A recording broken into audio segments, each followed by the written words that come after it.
Bu videoda biza dahshatli Darknet saytiga kirib, yana o'sha qotil klonlarni chaqirib ko'ramiz. Va esingizda bo'lsa, bundan oldingi qismda biza birinchi qotil klonni chaqirgan. Va u klon bizga chemadonni tashlab ketgan. Va ana endi bu videoda esa biza yana bir qotil klonni chaqirib, o'zi nimaga qotil klonlar borligini va Sardorni qayoqqa o'g'irlab ketishganini aniqlamoqchimiz.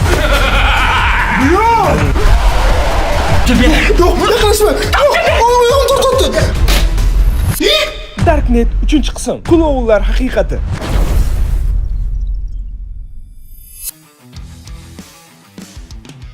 Va ko'rib turganingizdek, do'stlar, biz dachani chiqarsamiz va qorong'i tushni ham kutib oldik. Va endi bo'lmasam, o'zimizni an'anamiz, har doimgi sodiq qolgan holatda Darknet saytiga kiramiz hozir. Yo'q, qilmaymiz, ko'rishmaymiz, kelmaymiz deymiz. Bu yana okey. Menga rostdan ham qiziq. Nimaga bunaqa bo'lyapti? Nimaga bu klonlar vaqtida bor va ularni maqsadi o'ldirish bo'lsa, nimaga o'ldirmayaptilar? Biz buni oxiriga yetishimiz kerak. Va shu bilan bir qatorda chemodanchi nima bor va Sardor qayerda? Bu savollarning hammasiga javob topishimiz kerak. Va bu uchun esa biz hozir yana o'sha Darknet saytiga kiramiz. Do'stlar, men bu videoni o'sha dahshatli saytga kirishdan oldin yozaman va do'stlar, meni yaxshi eshitinglar. Biz bu Darknet sonini 3-qismini olamiz va aynan mana shu qismdan nimagadir juda ham qattiq qo'rqaman, chunki o'tgan safar mana bu klon yo'limizgacha keldi. Va albatta do'stlar, men mana shu Darknetga aloqador videolarni, ya'ni qo'rqinchli va eksklyuziv videolarni sizlarga juda ham ko'plab olmoqchiman va aynan mana shunday videolarni o'tkazmaslik uchun hozir obuna bo'ling va albatta Darknet bu 3-qism bo'lsa, 4-qismi ham bo'lishi kerak. Va Darknet 4-qismini ko'rib, xuddi bir kino ko'rgandek bo'lmoqchi bo'lsanglar, albatta hoziroq like bosinglar, chunki 99 ming like va shu videodan davom chiqadi. Stop. Balkim biz shunda haqiqatan ham juda ham bir dahshatli joylarga yana bir borib ko'ramiz. Balkim o'shdan klon chaqirib ko'ramiz. Masalan, Tashindiq bino yoki balkim Yevropadagi juda ham qo'rqinchli joylargadir. Aytgancha, agarda biz Yevropaga boradigan bo'lsak, albatta aviasales.uz dan foydalanamiz. Chunki aviasales.uz da biletlar juda ham arzon va kassadan tezroq. Va xuddi shu paytda do'stlar, mabodo biz rostdan dahshatli joyga borsak, o'sha joyda qo'rqib, ham uxlamasligimiz uchun bemalol mehmonxonalarni ham aviasales.uz orqali bron qilsak bo'ladi. Yaqinda chetga chiqmoqchi bo'lganlar nimadan foydalanish bilasizlar? aviasales.uz va bo'lmasam do'stlar, bundan oldingi qismi, ya'ni Darknet 2-qism attiga 15 kun ichida 4 million prosmotrdan oshdi. Va qani ko'ramiz, bu qismi qancha prosmotr olar ekan. Bo'lmasam Darknet 3-qism boshlandi. Va do'stlar, biz yana mana shu Darknet saytini Clones degan bo'limni ochib oldik va bu mana shu bizani dahshatga solayotgan bo'lim. Menyuyimizda nimalar bor? Bizda tralalala bor. Ko'rsatmalarda 9 yoshida sirkda yo'qolib qolgan, 14 yoshida birinchi marta ruhiy kasalxonaga tushgan. Oqartirilgan klon niqobi bilan tunlari ko'chlarda paydo bo'ladi. Buni men hech chaqirmagan bo'lardim. Xo'p, dayta men eng past ishini eng past qanaqa qilib ekan? U eng pastdan shoshimam qanaqa? Ismi Dahshat ekan. Yoshi 29da, bo'yi 1.92, natijasi 26. Eng ko'p odam. Rekord. 26 ta. Qanaqa bo'ladi 26 ta odam? Balkim 29 ta bo'lar kelgandan keyin. Ularning orasida qolgan. Ayniqsa oxirgisidan keyin men to'g'risi bularni qanaqadir kvestdagi aktyor deb o'ylagandim, lekin ular rolni yaxshi o'ynayotgancha. Hammaylar aynan bu dahshatli ko'rsatmalari ko'chma sirk yopilgach, barcha artistlar yo'qolgan. Faqat bitta klon qaytib kelgan, lekin u endi odamga o'xshamasdi. Davayt mana shuni chaqiraylik. Uncha qo'rqinchli ham emas ekan. O'zbekcha ekan ismi. Dahshat. Qarayda lekin. Svet chiqib qoladi yana. Da, voy biladi-da. Bos bo'libdi, ko'ramiz svet o'sharami yo'qmi. Svet o'chsa men yo'qolib qolishim mumkin. Mayli do'stlar, bo'lmasa mana shu dahshat degan klon tanlaymiz. Ketdi, tanlashni bosdim. Bu nima? Bu vobshe boshqa klon tanlab qo'ydi do'stlar. Kobra.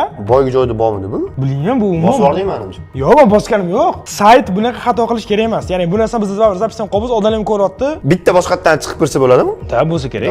Mana qarang. Xuddi mana shu dahshatni qaytarib bosaman. Baribir shunga, yana shunga olib kirdi. What the hell? Qarang, balkim sayt bizani mana shu klon chaqirishni so'rayotgandir. Balkim. Bu klon haqida ko'rsatmalar bor ekan va buni o'qiymiz. Bolaligida Jek ismli bola sirk Jek, unaqa ism yo'q O'zbekistonda, u hammaylar. Bolaligida Jek ismli bola sirkdagi klon bo'lishni orzu qilardi. Bir kun sirkdagi baxtsiz hodisada uni oilasi halok bo'ldi. Jek bu voqeani ko'tara olmadi va ruhiy kasal bo'lib qoldi. Yillar o'tib, u yuzini klon bo'yog'i bilan yashirib, odamlardan qasos ola boshladi. Shundan keyin uni qotil klon deb atashdi. Yuzlarim pishib, etlarim.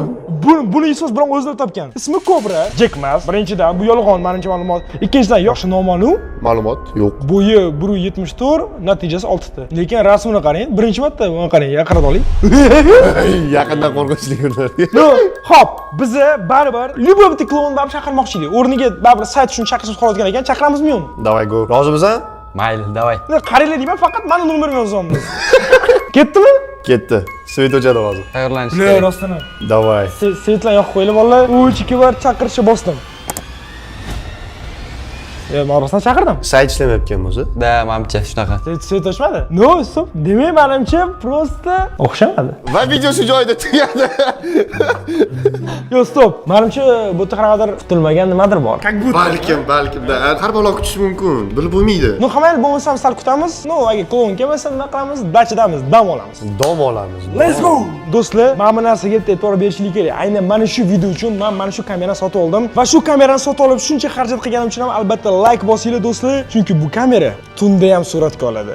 Ya'ni biz klon kelsa, uni qorong'uda ham yashinib qolishiga ruxsat bermasdan uni suratga ola olamiz. Hamma Darknet yangi qismi ko'proq chiqsin dedi. Davayki mana Darknetdan yana bir yangi qismi chiqishini xohlasanglar, hozirroq like knopkasini bosinglar. Ya'ni agar sizlar mana shu video tagida 99000 like yig'ib bersanglar, biz Darknetda 4-qismini olamiz va 4-qismda nimalar bo'lishini 3-qism oxirigacha ko'rsanglar, bilib olsanglar, chunki bu qism juda ham qo'rqinchli bo'lishini kutamiz. Lekin, chemodanchi nima bor? Men eng qiziqayotganim mana shu. Ochib ko'ramizmi? Birinchidan buni sindirish kerak. Chunki mana olganman, qarang. Kalt kiradigan joyi bor va u ham sal buzuqroq va buni ochishni hozircha iloji yo'q va biz buni yerga tashlamoqchi emasmiz. Lekin bu klon nimaga bizlar uyimizga tashlab ketdi? Jida nimadir bor-da. Payt kelganda buni ham ochamiz va endi bo'lmasam prosta o'sha bizlarni qo'rqitmoqchi bo'lgan klonni kutamiz. Buni bekitib qo'yish kerak emasmi? Da, lekin ha. Ichida tsenli narsa bo'lishi mumkin, balkim pul bordir. Da. Rostdan ham klon keladi. Balkim kimidan so'rar. Shuning uchun ham buni bekitib qo'ygan yaxshi. Xo'p, Mametchi mana. Savollar deb hech kim o'ylamaydi, ishoning. Klon bo'lib fikrlash kerak. Voy, chamodanim qayerda bekitgan ekan, ha?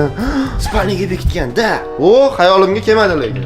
Ну, hamma bo'lmasam do'stlar, mana shu chemadonni mana bunga qo'yib ketamiz va mana fanlar buni yaxshi ko'ryapti, lekin fanlar siz uchun ko'rmaydi degan umiddaman. Da, chamodan ham taxtani rangida. Ну, okey, просто qoldiring bo'ldi. Agar hozir biz buni nimadir qilib yopib qo'ysak, Da, обязательно bekitib qo'yilgan deb logichni o'ylasa bo'ladi. da, shuning uchun ham biz просто bo'ldi. Bo'tlar svetini o'chirib qo'yamiz. И o'zimiz chiqamiz ketdik. Do'stlar, bizni chemadonni berkitdik, Darknetdan klon chaqirdik, lekin svet o'chmadi. Ну, hammaylar endi bo'lmasam, dayte, просто klonni kutamiz. Men o'ylayman, baribir chemodonni qidirib keladi. Zakaz ham qildik, balkim zakaz endi admin qilishmasa kerak, dastavka qilsa kerak. Klient hurmati bor-ku. Va biz bu paytdan foydalanib bir soatcha tennis o'ynab o'tirdik va hamma narsa keyin boshlandi. Mana shiddatli o'yin.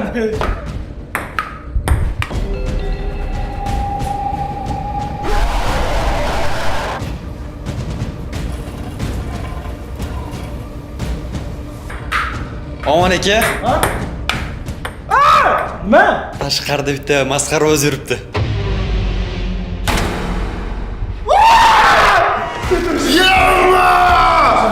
Shoshma, qani, kim? Ular ko'gini o'zi ishtirokda do'stlar. Fikri shu keza xursand bo'ladigan bo'lib qolamiz. Do'stlar, chorlan yo'q olamiz va mana bu tunda ko'rgan kamera olamiz. Qani, qayerda? Tashqarida u. Ko'rdim. Chiqmay. Jinnimisan? Qanaqadir tayog'i bilan uradi hozir. Qanaqasi ko'radi? Do'stlar, Do you speak English? Rat kimsiz? Sochini qarang uni. Boy rasmdagi odammi? Yaqinlashmang. Ne bor? Qo'ying, brat. Shoshma, buni hamma ko'rsin, buni olish kerak. Tayoq. Ichkariga kiringlar. Og'am qayerga ketdi? Shu dachani ichida. Dachanchilik aniq yo'q. Kim eshik yopmadi? Ammo nima qilay? Darvozdan kirib keldi o'zi. Men qilganim yo'q narsa. Bular do'stlar mana maqsudi deb. Ular taqratib tutdi, bilay. Ha, nima bo'lasiz? Yo'q, qilma. Bular qo'rqaman, kim bor o'sha? Kimsan? Qo'rqaman. Bular nimaga qiziqqan? Solaman dotdi. Yo'q, kimdan? Kim bu? Eng qizning nariga eshik ochib qo'yishi yo'q, qo'rqaman. Yo, nima qildik biz? Qasos soladi. Ya'ni ketdi qayerga? Qayerga ketdi? Ani kutilmaganda kelib qolish yomonda. Voy, bilet, eshik ochib ketib qoldi, afol bo'ldi, kutil. Bilet, ani kulib yuribdi. Dachada aylanib yuribdi. Nahot tashlab chiqaylik. Yordam beringlar. Iltimos. Sardor o'zi katta, eshitasizmi? Mamchi Sardorni olib kelgan. Yuring, to'xting, yuring. Shoshma. Birinchi o'rinda vaqt. Hamma eshiklarni yopib qo'yish kerak. Qanaqasiga bu eshik ochib qo'yish mumkin? Maqsud, sandim hammasi. To'xting, hozir Sardorga yordam berishimiz kerak bizda. Teginglar, iltimos. Bilet, Sardor ovozi yana eshitilyapti, boru. Va keyin biz Sardorning ovozi kelayotgan tomonga qarab bordik. Va o'shani tekilgan antivantrdan qaraylik. Mana bitta. Hamma ko'raman uni. Do'stlar, yo'q, qarang. Sardor shu. Da, bu yuzma Sardor.